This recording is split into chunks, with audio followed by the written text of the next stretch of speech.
संक्षिप्त योग विशिष्ट वैराग्य प्रकरण में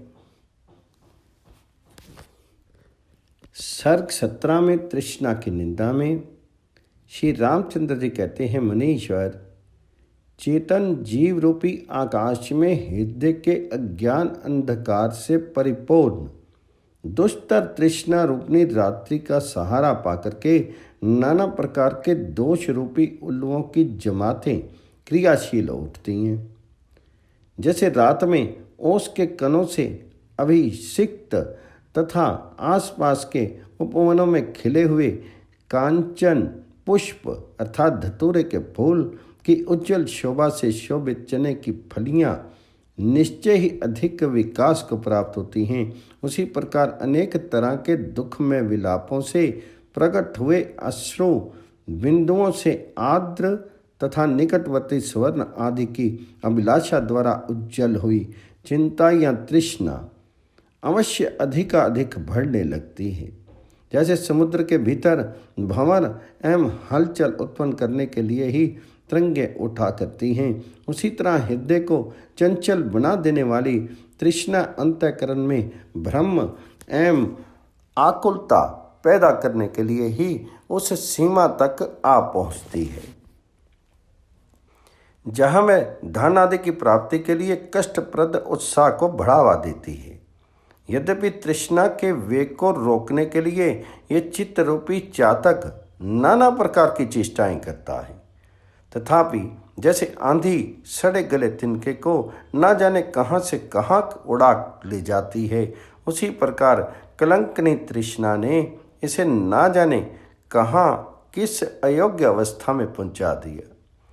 जैसे जाल में फंसे हुए पक्षी अपने घोंसले में जाने की शक्ति से वंचित हो वहीं शोक दुख से मोहित हो जाते हैं, वैसे ही हम लोग चिंता या तृष्णा के जाल में फंस करके अपने परमार्थिक स्वरूप को प्राप्त करने में असमर्थ होके मोह में डूबे रहते हैं।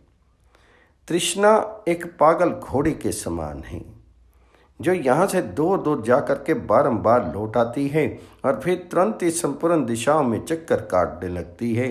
जैसे घंटी यंत्र रहट के ऊपर लगी हुई रस्सी घट के साथ सदा ऊपर नीचे आती रहती है, जड़ियाँ जल से संबंध रखती है, अपने भीतर गांठें रखती है एवं चंचल बनी रहती है, उसी तरह ये तृष्णा धर्म और अधर्म के अनुसार सदा स्वर्ग तथा नरक में गमन अगमन कराती, चेतन और जड़ की ग्रंथि से जुड़ी रहती, जड़ पदार्थों से संबंध रखती और सदा विशुद्ध बनी रहती है।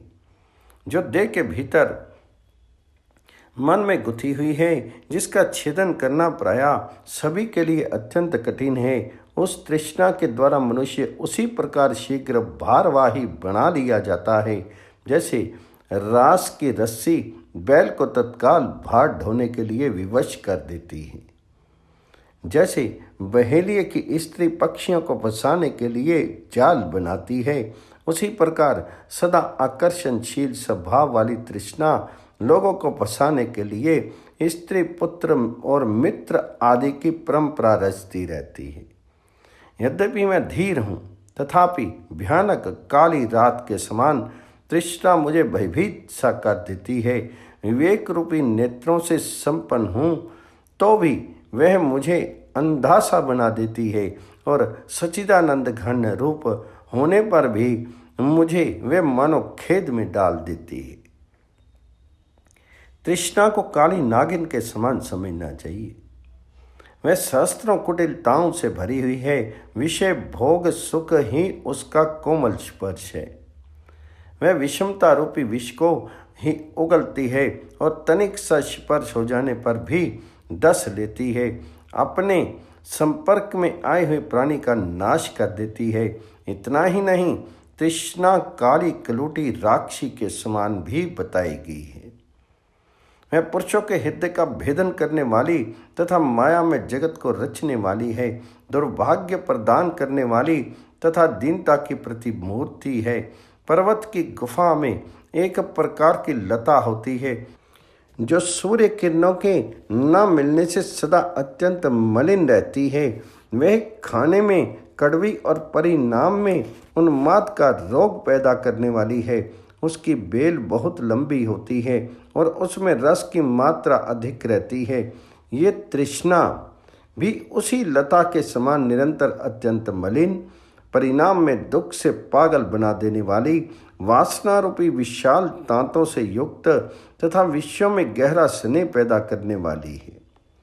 जैसे ऊंचे वृक्षों की शाखा के अग्रभाग में स्थित सूखी हुई मंजरी पाप पुष्प शून्य, निष्फल तथा कंटकीर्ण होने के कारण आनंददायिनी नहीं होती, उसी प्रकार तृष्णा सरता सूनी, निष्फल, व्यर्थ, विस्तार को प्राप्त होने वाली, अमंगलकारिणी और क्रूर है। ये कभी सुखदायिनी नहीं होती। संसार रूपी विशाल वन में तृष्णा रूपणी विष की बेल फैली हुई है। जरा, मृत्यु आदि ही इसके फूल तथा विनिपात और उत्पात अर्थात अधापतन और उपद्रव ही फल हैं। मुने, तृष्णा चंचल मोरनी के समान है। मोरनी वर्षा की बूंदें पड़ने पर बारंबार नृत्य करती है। शरद ऋतु का प्रकाश आ जाने पर शांत हो जाती है और दुर्गम स्थानों में भी पैर रखती है। इसी तरह तृष्णा भी कोहरे के समान मोह के आवरण में स्फुरित होती है, नाच उठती है, विवेक का प्रकाश छा जाने पर शांत हो जाती है और असाध्य वस्तुओं में भी पांव रख देती है। केवल वर्षा काल में इतरा करके बहने वाली छोटी नदी और तृष्णा में बहुत कुछ समानता है। वह नदी वर्षा के अतिरिक्त समय में चिरकाल तक जल शून्य पड़ी रहती है। वर्षा ऋतु में भी बीच बीच में जब वृष्टि रुक जाती है, वह जल से खाली हो जाती है, परंतु पानी बरसने पर उसमें क्षण भर में बाढ़ आ जाती है और जल की बहुत सी उताल तरंगें उठने लगती हैं। इस प्रकार तृष्णा भी चिरकाल तक फल शून्य ही रहती है। कभी कभी सफल होने पर भी बीच बीच में फल शून्य हो जाती है। जड़ पदार्थों में ही इसे अधिक आनंद मिलता है और क्षण भर में भी ये उल्लसित हो उठती है। चारे के लोभ से चंचल हुई चिड़िया जैसे फल शून्य खड़े हुए वृक्ष को छोड़ करके दूसरे दूसरे फल युक्त वृक्ष पर चली जाती है, उसी प्रकार तृष्णा भी विवेकी एवं विरक्त पुरुष को छोड़ करके विषय आसक्त पुरुष के पास चली जाती है। तृष्णा और चंचल बंदरिया दोनों का स्वभाव एक जैसा है। वे अलंघ्य स्थान में भी पैर रख देती है, तृप्त हो जाने पर भी नए नए फल की इच्छा करती है और विषय रूप एक स्थान पर अधिक काल तक नहीं ठहरती। तृष्णा हृदय रूपी कमल में निवास करने वाली भ्रमरी है। वह क्षण भर में पाताल को चली जाती है, फिर दूसरे ही क्षण आकाश की सैर करने लगती है और क्षण भर में ही दिगंत रूपी निकुंज में मंडराती दिखाई देती है। संसार में जितने दोष हैं उन सब में एकमात्र तृष्णा ही ऐसी है जो दीर्घ काल तक दुख देती रहती है। वह अंतःपुर में रहने वाले मनुष्य को भी भीषण संकट में डाल देती है। तृष्णा रूपनी मेघमाला मोह रूपी निहार पुंज से घनीभूत होकर के परम ज्ञान रूपी सूर्य के प्रकाश को ढक देती है और जगत को केवल जड़ता, जल अथवा अज्ञान की ही प्रदान करती है। तृष्णा संसारिक के व्यवहार में फंसे हुए समस्त प्राणियों को बांधने के लिए एक मजबूत रस्सी के समान है। उसने सबके मन को बांध रखा है। इंद्रधनुष जिन लक्षणों अथवा धर्मों से युक्त दिखाई देता है, वे ही तृष्णा के भी लक्षण अथवा धर्म हैं। वह इंद्रधनुष की ही भांति बहुरंगी, गुणहीन, विशाल, मलिन, मेघ अथवा अशुद्ध अंतःकरण वाले प्राणी के आधार पर स्थित शून्य रूप और शून्य में भी पैर रखने वाली तृष्णा गुण रूपी हरी भरी खेती को नष्ट करने के लिए वज्रपात के समान है।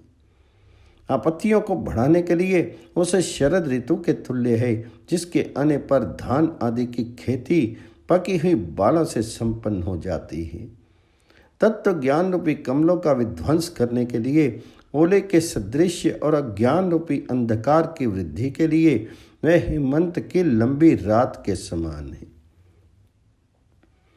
तृष्णा इस संसार रूपी नाटक की नटी है, प्रवृत्ति रूप नीड़ में निवास करने वाली पक्षिणी है, मनोरथ रूपी महान वन में विचरने वाली हरनी है और काम रूपी संगीत को उद्बुद्ध करने वाली वीणा है।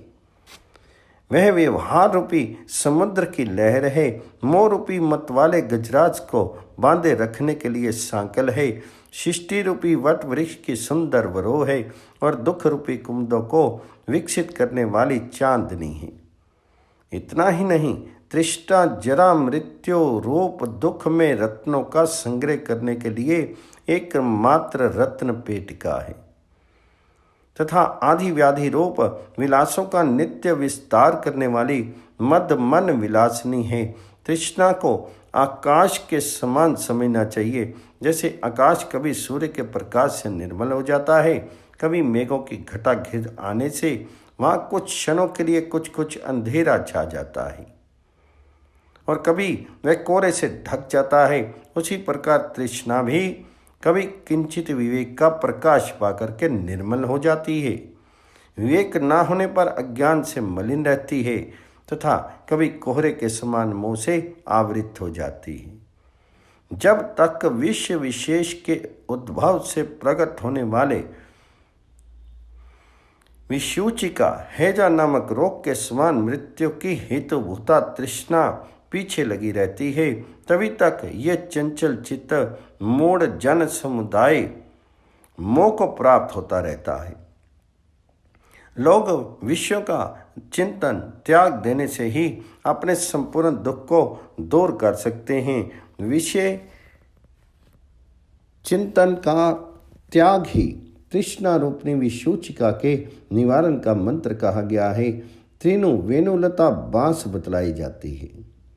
जैसे बांस भीतर से खोखला, बीच बीच में गांठों से युक्त और कोपल रूपी बड़े बड़े कांटों से भरा होता है तथा उसमें सबको प्रिय लगने वाले मोती उपलब्ध होते हैं, उसी प्रकार तृष्णा भी भीतर से खोखली, कपट दुराग्रह आदि गांठों से भरी, चिंता और दुख रूपी कंटकों से परिपूर्ण तथा मोती मणि आदि धन संपत्ति में अधिक प्रेम रखने वाली है। फिर भी यह बड़े आश्चर्य की बात है कि परम बुद्धिमान ज्ञानी जन विवेक की चमचमाती हुई तलवार से उस दुष्छेद्य चिंता को ही काट डालते हैं। ब्राह्मण, जीवों के हृदय में रहने वाली यह तृष्णा जैसी तीखी है, वैसी तीखी ना तो तलवार की धार है, ना वज्राग्नि की लपटें हैं और ना आग में तपाए हुए लोकनों की चिंगारियां ही हैं। तृष्णा दीप शिखा के समान कही गई है। जैसे दीपक की शिखा बीच में उज्जवल अंत में काली होती है, उसका अग्रभाग तीखा होता है, उसमें तेल और लंबी सी बत्ती बनी रहती है, वे प्रकाशमान होती है और दाह के कारण उसका स्पर्श दुस्सह होता है। उसी प्रकार तृष्णा भी बीच में भोग वैभव से उज्जवल और अंत में दुख है मृत्यु देने वाली होने के कारण काली होती है। उसका अग्रभाग या आरंभ भी अस्थायी होता है। वह स्त्री पुत्र आदि के स्नेह से पूर्ण तथा बाल्य यौवन बुढ़ापा नामक अवस्था विशेष रूपी बत्तियों से युक्त होती है। इसका सबको प्रत्यक्ष अनुभव होता है तथा इष्ट वस्तु के वियोग जनित अंतर्दाह उत्पन्न करने के कारण ये सब के लिए असह्य हो उठती है। महर्षि, मेरु पर्वत के समान परम उन्नत विद्वान शूरवीर सुस्थिर और श्रेष्ठ मनुष्य को भी ये एकमात्र तृष्णा ही पल भर में याचक बना करके तिनके के समान हल्का कर देती है।